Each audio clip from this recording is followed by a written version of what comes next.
Quando a gente pensa no Irã, o que vem à cabeça? Um país fechado, mulheres obrigadas a usar o véu islâmico e um lugar hostil ao Ocidente? Essa é a imagem que muita gente tem. O Irã é um país antigo, mas a população é jovem, urbana, conectada. Mais de 80 milhões de pessoas vivem entre essas contradições e resistências. O Irã é profundamente artístico, tecnológico, científico e, sim, tem censura e repressão também, mas muita gente lutando por mudança. As mulheres, por exemplo, são maioria nas universidades. Muitas, inclusive, estão na linha de frente das manifestações por mudanças. E mesmo sob risco de serem presas, elas desafiam o sistema todos os dias. O sistema eleitoral existe, mas o poder final é o religioso, dos ayatolás. No meio de tudo isso, o conflito recente. Um Irã que reivindica ter terminado e vencido uma guerra de 12 dias com Israel e também os Estados Unidos. Quinta-feira, 26 de junho de 2025.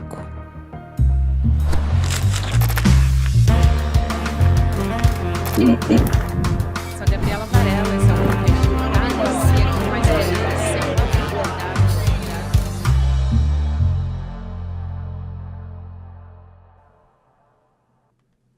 Olá, seja muito bem-vindo, seja muito bem-vinda. Eu sou a Gabriela Varela, esse é o videocast em detalhes e aqui sempre com um convidado, uma convidada, a gente analisa uma temática, uma notícia importante do momento. Hoje eu vou conversar com a jornalista Adriana Carranca, que é especialista na cobertura de conflitos internacionais, escreveu também o livro O Irã sob o Chador, que é fundamental para a gente ter essa conversa que a gente vai ter a partir de agora. Adri, obrigada por aceitar nosso convite, é um prazer te receber aqui mais uma vez. Obrigada, Gabi, muito bom estar com você mais uma vez.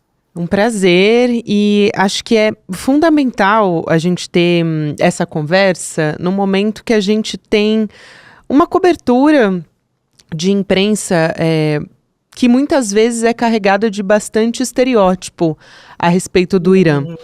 Mas acho que a gente pode começar essa conversa, talvez pelo patamar que a gente tem agora desse conflito. O momento, né, é de o Irã anunciando, junto com Israel, né, um cessar-fogo, depois o Donald Trump também, e cada um pouco puxando para si a responsabilidade, vamos dizer assim, ou a adesão a esse cessar-fogo.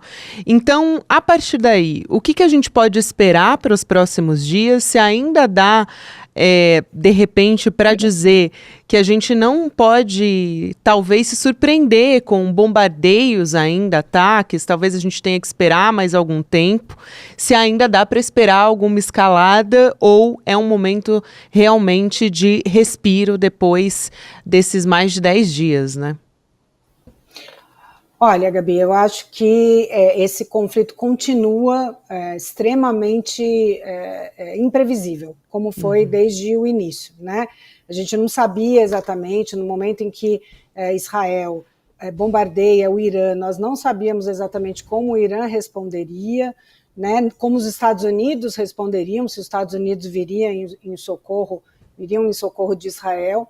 E a gente viu que os bombardeios americanos também, uma escalada, né, dos conflitos, mas a gente viu também um Irã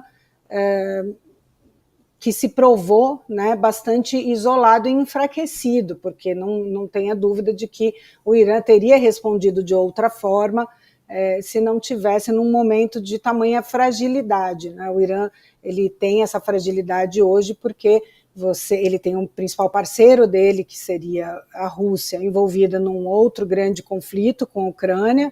Ele perdeu os seus grupos, os grupos armados que ele financiava, praticamente foram dizimados, o Hamas, né, em Gaza e o Hezbollah no Líbano, também por Israel. Então, o Irã mostrou que ele precisava dar, claro, uma resposta doméstica, né, a esses ataques. Os iranianos, desde os ataques de Israel, foram às ruas protestar contra esses ataques, depois contra os ataques dos Estados Unidos, né? Você tem uma grande parte da população iraniana que é contra o regime dos ayatolás, mas que não aceita uma intervenção internacional, não acredita que uma intervenção internacional seja a solução para o problema, quanto menos do Irã, de Israel e dos Estados Unidos, que tem ali um histórico, Israel em Gaza e no Líbano, e os Estados Unidos no Iraque e Afeganistão, que são as duas principais fronteiras com o Irã. Então, o Irã, ele responde, mas responde dentro de um limite da sua capacidade, responde para dar, principalmente, uma resposta doméstica para a população que é contra qualquer intervenção internacional. E aí, Adriana, eu acho importante também a gente entender, ou tentar pelo menos entender a motivação disso, né? Por que que isso começou? Porque a gente está falando...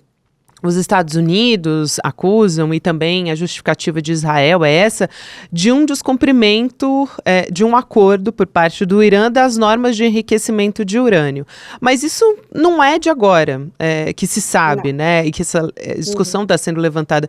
Então, por que que isso aconteceu, né? Por que que esses ataques foram agora, nesse momento e nesse contexto político que a gente tem também? Bom, você resumiu bem. O programa nuclear iraniano, ele existe desde os anos 50, ele foi estabelecido pelos Estados Unidos, ele foi financiado pelos Estados Unidos quando era ainda o governo de Shah Reza Pahlavi. O governo de Shah Reza Pahlavi mantinha uma aliança, tanto política quanto de segurança, com os Estados Unidos e também com Israel, né? Era um governo que procurou ocidentalizar o Irã, procurou secularizar o Irã, e justificava essa aliança incondicional com o Ocidente com o progresso, dizendo, com promessas de que o Irã, né, haveria grande progresso econômico para o Irã. No entanto, durante os quase 40 anos de governo do Shah Reza Pahlavi, a maioria da população iraniana não viu esse progresso, não se beneficiou desse progresso econômico, ele beneficiava uma pequena elite. O regime do Shah Reza Pahlavi é preciso dizer, um regime extremamente autoritário. Próprios Estados Unidos ajudaram o Irã, nessa época, a montar uma polícia muito violenta e autoritária, né, para que o regime não fosse derrubado, né, para evitar qualquer dissidência, e isso foi o que abriu o espaço para a emergência do Ayatollah Khomeini, que na época estava exilado na França por conta dessa perseguição do governo do Shah Reza Pahlavi para qualquer dissidência. Ele passa a falar do exterior, né, e promete uma democracia islâmica. Isso falou muito com o coração dos iranianos, né, que estavam cansados de mais de quase 4 décadas da monarquia do Shah Reza Pahlavi, e eles, então, houve essa revolução que permitiu a volta do Ayatollah Khomeini, ele assume o poder. A gente tem líderes, ativistas muito proeminentes, como a Shirin Ebadi, que mais tarde é a primeira mulher, a primeira iraniana a ganhar o Nobel da Paz. Ela apoiou a Revolução Islâmica, ela acreditava nas promessas do Ayatollah Khomeini. Ela logo viu que essas promessas não foram cumpridas, então ela se torna dissidente, como muitos iranianos ali se tornaram, faziam parte do movimento reformista que vinha crescendo. A gente tem que pensar que mais de 70% da população iraniana não viveu sobre o regime anterior do Shah Reza Pahlavi, né? Ela não vê muito sentido nessa revolução e no regime dos ayatollahs, e é largamente contra esse regime. E tem também os reformistas, os que participaram desse momento, mas se desembarcaram, né, do governo dos ayatollahs. Então você tem o Irã sofrendo bastante essa oposição interna, né, doméstica. Ele se fragiliza porque ele tem, né, existe uma disputa, isso é importante dizer também, Gabi. O Oriente Médio é muito complicado de explicar, né, muito complexo, é um verdadeiro jogo de xadrez.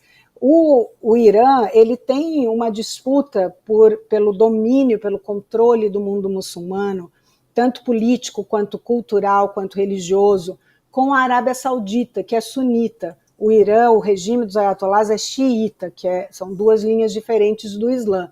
São dois produtores de petróleo, o Irã tem uma grande reserva de gás, que disputa com países do Golfo também. Então, existe essa disputa por esse controle, e o Irã, quando o Irã se estabelece como essa potência, essa liderança, né, no mundo muçulmano, primeira nação teocrática muçulmana, a Arábia Saudita e os países do Golfo reagem a isso. Então, a gente vive, muitos dos conflitos que a gente vive hoje tem essa disputa.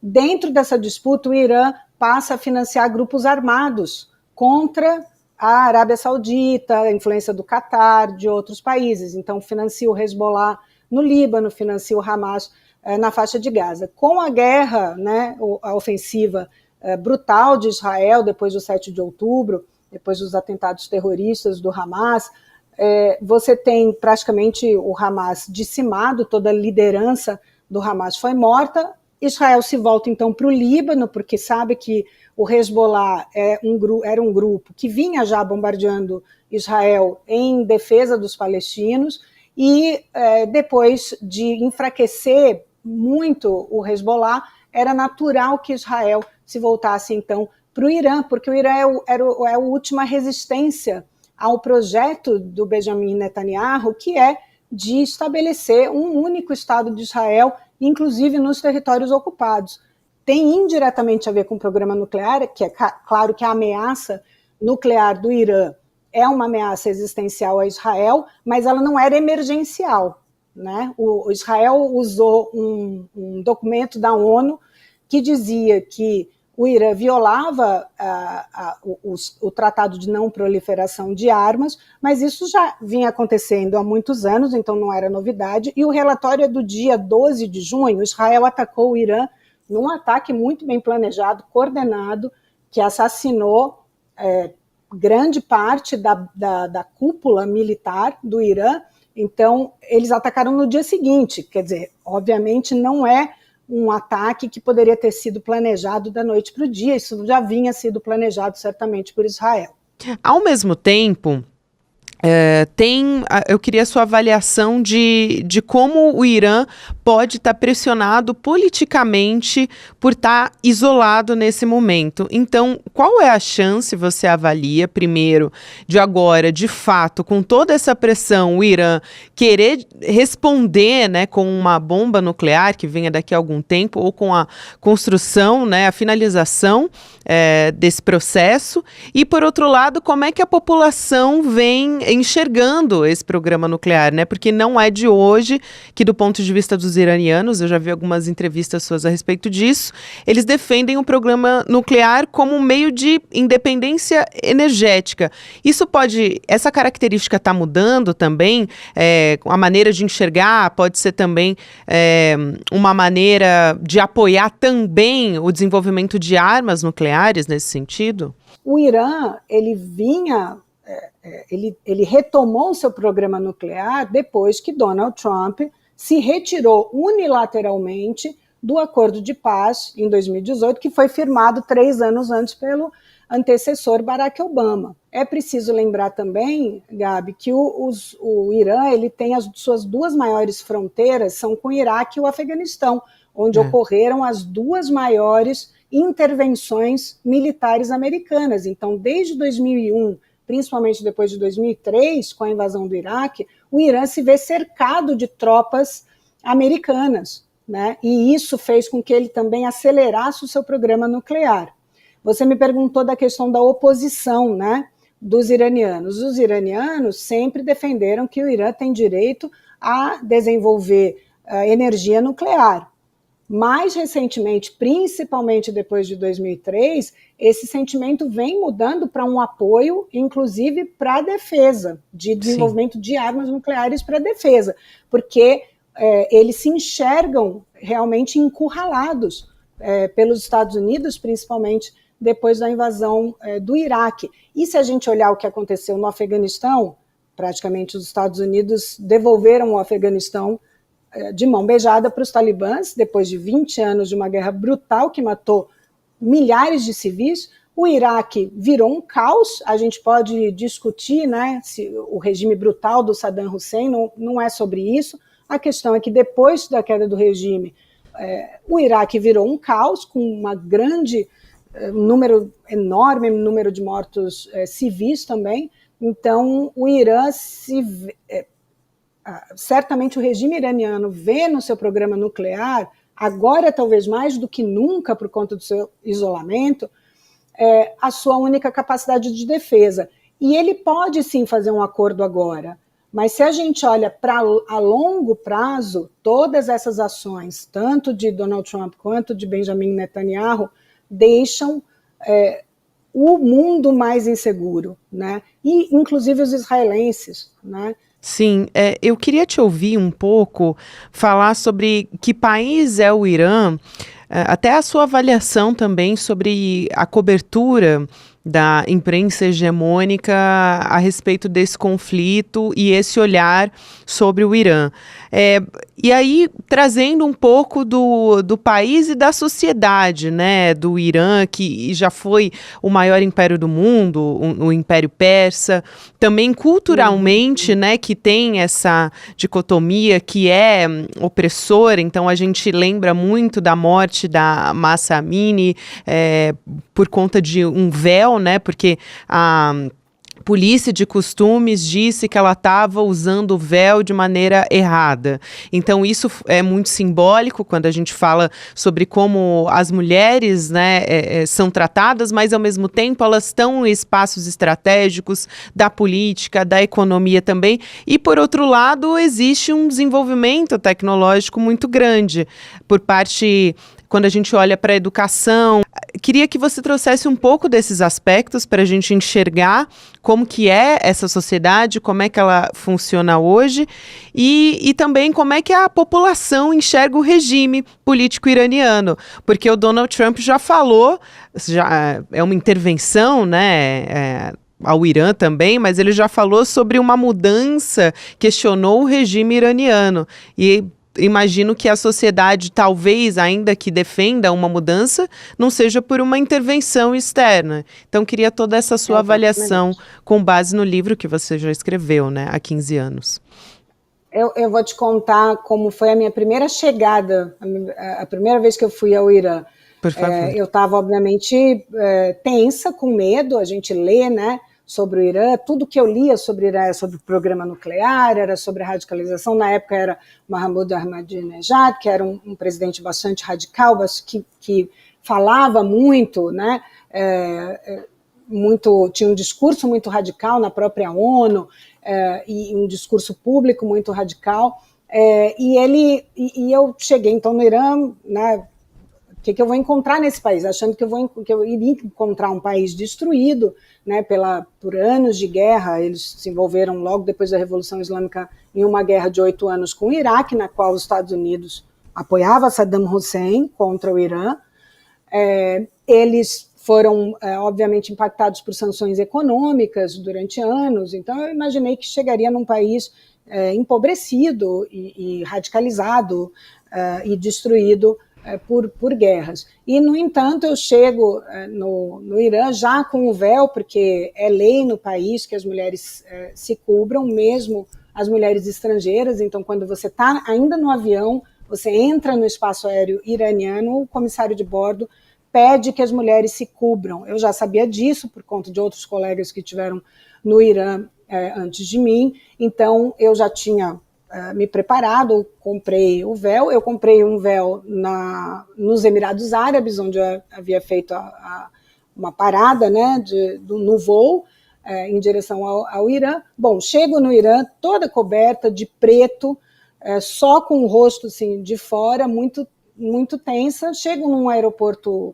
extremamente moderno, tinha vidros, assim, e era possível ver as pessoas do lado de fora que estavam esperando, aguardando os passageiros, e eu identifiquei a minha tradutora, que estava de calça jeans, de tênis All-Star, com uma blusa, uma bata super colorida, embora cobrisse os braços, como são as regras do país, mas né, muito moderna também, toda maquiada, com um véu que cobria só uma parte, assim, mal cobria, na verdade, o cabelo. E ela olhou para mim e falou: Adriana, o que você está fazendo aqui vestida desse jeito? Nós, iranianas, somos muito modernas. E nós fomos para o centro de Teherã com ela dirigindo, estava uma prima dela também, vestida da mesma forma, ouvindo funk iraniano. Então, ali, já toda a ideia que eu tinha, muito por conta da cobertura ocidental, né, principalmente da Europa e dos Estados Unidos, caiu por terra, né? Então, você tem, sim, um regime que é brutal, você tem um regime que controla, sim, a população com relação aos costumes, e isso eu imagino, eu acredito que tenha menos a ver com religião e mais com política, porque os ayatolás consideram que as pessoas com costumes mais liberais, elas são mais ocidentalizadas. Então, se tiver que emergir, né, uma oposição ao governo, vai sair dali. Então, eu vi mesmo, eu testemunhei nas ruas, inclusive me pararam a polícia, a tal polícia da moral, me para e me pergunta com alguma crítica, né, com relação ao véu, mas logo vê que eu estou falando outra língua e se afasta. Mesmo que eu estava com a tradutora iniciou uma conversa, mas ele, vendo que eu era estrangeira, se afastou. Mas eu vi outras mulheres sendo presas. E elas são presas todos os dias, e elas desafiam os ayatolás todos os dias. Na época, uma das vezes que eu estive lá, elas estavam fazendo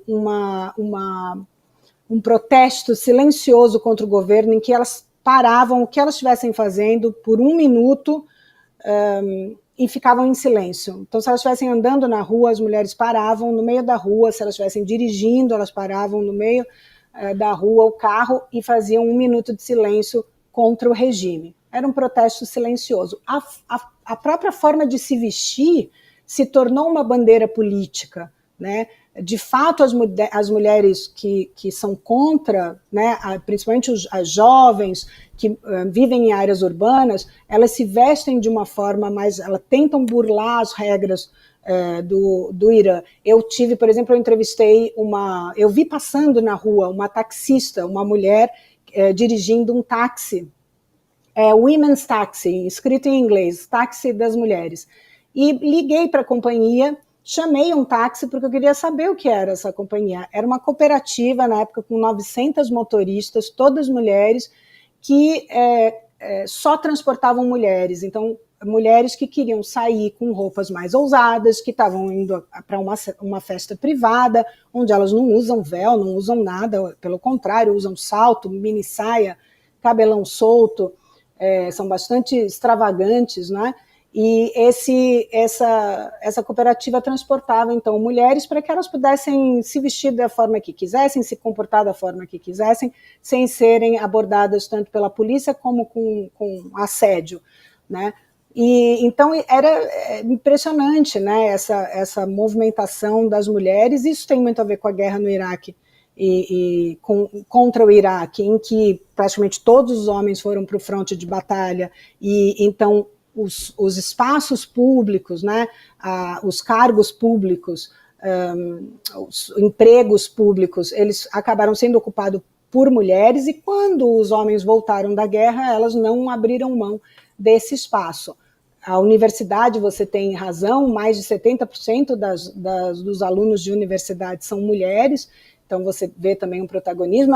Elas exercem todas as profissões que se imagina, né? E exercem ali a sua oposição possível nesse momento, né? Eles veem o regime, em geral, a população urbana do Irã, que é mais politizada, muito atenta à geopolítica mundial, ela entende que esse regime dos ayatolás, ele acontece desde 79, Adriana, você contou assim, achei brilhante a sua descrição, porque mostra muito nuances de um país que é bastante complexo e que é visto, né, muitas vezes, aqui no Brasil também, mas enfim, no Ocidente, de uma maneira muito estereotipada, muitas vezes, né? No Irã, o que se vê não é, e o que é não se vê. Então, você tem muitos iranianos, eles têm uma atitude, um comportamento público por conta das regras, porque eles também não querem problema toda hora, mas eles se comportam de uma forma completamente diferente no espaço privado, né? Eu fui a festas, assim, os jovens fazem tudo que os jovens fazem no mundo inteiro, os jovens iranianos fazem, tem uma produção cultural, poesia, música, a própria política, eles falam sobre política o tempo todo, são todos muito bem informados, então isso é bastante... A própria Shirin, né, só para completar, a Shirin, eu me lembrei de uma passagem, quando eu fui entrevistar, eu peguei um desses táxis de mulheres e fui entrevistar a Shirin, ela não atendia o telefone, eu fui bater na porta dela. Não lembro como eu peguei o endereço, mas ela abriu a porta e ela estava de véu. E eu perguntei, Shirin, você ganhou o prêmio Nobel pela defesa dos direitos das mulheres. No Ocidente, a gente vê muito, né, o véu como um símbolo da opressão. Então, verdade, eu imaginaria que você não usaria o véu. Por que você me atendeu com o véu? Ela falou, porque eu não luto pelo direito de não usar o véu. Eu luto pelo direito de escolha, ainda que eu escolha usar o véu. Mas tem que ser a minha escolha, não uma imposição do Estado. Então, isso é muito importante, não só no Irã, mas para todos os países muçulmanos que eu percorri. O feminismo está muito baseado na questão do direito da escolha, ainda que elas escolham seguir a sua religião, a sua própria cultura e rejeitem uma cultura ocidental. É o direito delas, mas o direito da escolha é muito importante. Muito bom. Lembra um pouco, né, aqui algumas lutas que a gente tem também no nosso feminismo, né, aqui no Brasil. Fundamental, bom, Adriana. As brasileiras não podiam votar também há pouco tempo. Casamentos arranjados no Brasil, no norte, a questão do aborto. Exatamente. Aborto, isso tudo, né? A gente faz pouco tempo, não são conquistas tão antigas também do próprio Ocidente, aqui nos Estados Unidos também. Né, o direito de voto, são coisas recentes da nossa história. Se você olhar sob a perspectiva dos 4.000 anos de história do Império Persa, ou dos tantos anos de história do mundo. Há muitos paralelos, é claro, entre nós, guardadas a cultura de cada país, que deve ser preservada também. Né? A nossa cultura é importante que seja preservada, independente das nossas escolhas. Fundamental essa conversa. Adriana, um prazer te ouvir, aprender com você. Eu sou uma grande fã do seu trabalho e também tenho certeza que a nossa audiência está com esse mesmo sentimento aqui de aprendizado também. Obrigada, querida. Estava com saudade de conversar contigo. Eu também, sempre. Conte comigo sempre. Você também. Até uma próxima. Até mais. Até. Obrigada. Aproveito aqui esse finalzinho de Em Detalhes para te lembrar de ver com a gente na nossa aula de domingo para ensinar todo mundo a investir. A nossa aula aberta, gratuita, Investir é para Todos, com o Eduardo Moreira. Você vai ter a oportunidade de aprender quais são os erros mais comuns, começar a investir do zero, como é que funciona o mercado financeiro, tudo isso você aprende com a gente no dia 29 de junho, domingo, 8 horas da noite, ao vivo e online. Deixa o seu e-mail aí, em detalhesdesérie.com.br. Você vai ter a oportunidade de assistir a essa grande aula. Não perde, é só deixar o e-mail nesse finalzinho. Aproveita esse respiro entre um programa e outro e coloca o seu e-mail lá para receber todas as atualizações. Obrigada a você que me acompanhou até aqui. Agora tem Mercado Investimentos, depois o Rolê ICL. Você pode ouvir o Em Detalhes de segunda a sexta-feira, também nas plataformas de áudio. Até amanhã. Talvez, sei lá, mais de uma hora olhando, você chegue a alguma conclusão. Agora, se ao invés de te mostrar essa tabela... Essa é a minha aula que ajudou o maior número de pessoas a começar a investir. Se chama Investir é para Todos. Eu gravei há mais de 3 anos e foi um sucesso estrondoso. 77 mil pessoas assistiram à última aula. E várias pessoas que entram nos meus cursos ainda assistem essa aula. Eu reformulei essa aula, atualizei ela e adicionei várias coisas para tornar essa experiência ainda melhor, mais acessível e mais fácil para todo mundo. Para ninguém ter desculpa que não investe porque não sabe investir. Essa aula vai acontecer gratuitamente, online e ao vivo no dia 29 de junho, às 8 horas da noite. E chame seus amigos e amigas para participar também. E aí, Chico, vamos microfonar, amigo? Velho, agora. Rapaz, que estampa é essa, rapaz? Gostou? Pô, Comprei na loja de CL. pô, entrar agorinha. Vista a coragem. Leve a luta com você. Camisetas da comunidade mais corajosa do Brasil. Acesse souicl.com.br e garanta já a sua.